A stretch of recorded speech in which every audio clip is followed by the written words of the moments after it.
Alright, what you see here is a new fan I got at the laundromat.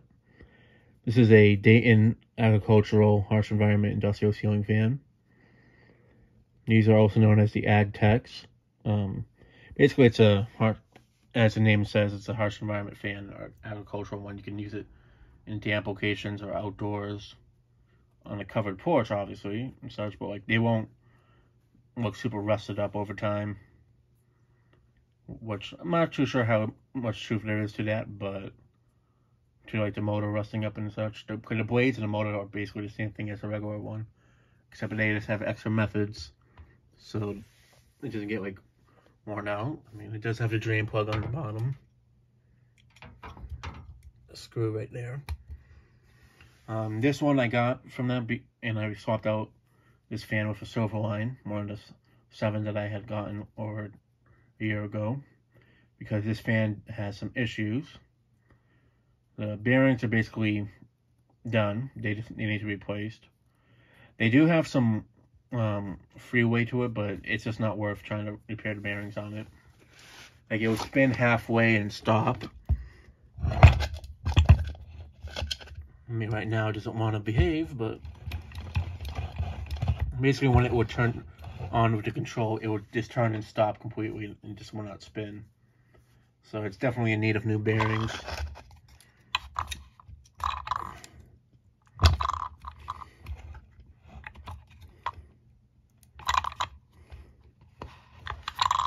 yeah. Now this one is not that one there. The fan is from 2001, as you can see. The serial number 01 in the beginning. And this is what's like on the bottom of them. Similar to the cast one that I have, but it's a bit different.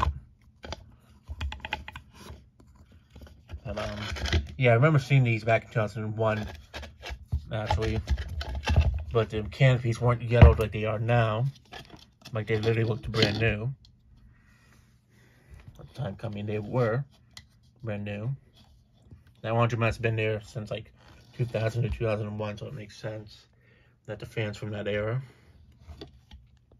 And there is the tag for it right here.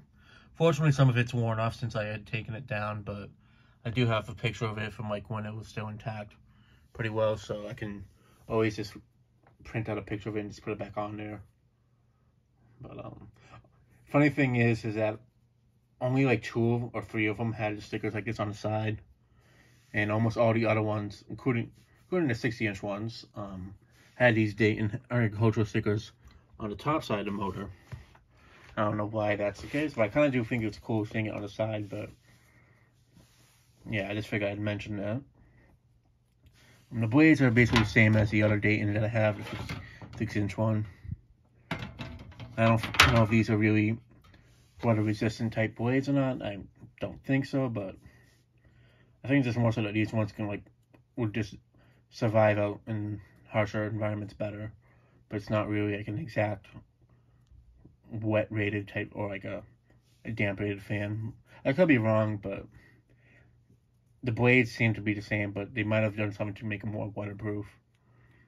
But these do still have the same flaws as any typical stamped steel motored Dayton or leading edge, is that where the steel plated bearings give out due to the heat. And that's the case over this one, but I'm not sure how long it's been like this. Maybe like a few years, 2 years at most. But the other ones are all still working well, and they do get used quite often from what I've told, like when warmer weather. So the fact that only 2 of them have given out within the past 20 years is actually not bad. But they also don't run them 24/7, so that is another reason why they're doing pretty well. Now, I did have to cut the plug and such because I needed to use the plug from it to connect the silver line, because that's the only way they had power going to it. But I will put another plug on it at some point, but since at the moment I wasn't going to just leave the silver line installed there without it being powered on, I figured I'd just cut it. But yeah. Another thing I think I mentioned is the ring on this is not original to it. It's actually from the one that was in the same row as this one. If you guys watched the most recent video I did of the update there, it's the one that's shown right before the silver line is revealed. And that's the one that this ring came from. I figured I'd just take it off from that one because I actually did need to take, there was some rune string wrapped around it, and I figured I'd take that off. And also snag the ring, the isolation ring from it. But, yeah, I now have a stamped version of it. And now I just need to try to get a 60-inch one. If one of them gives out at some point.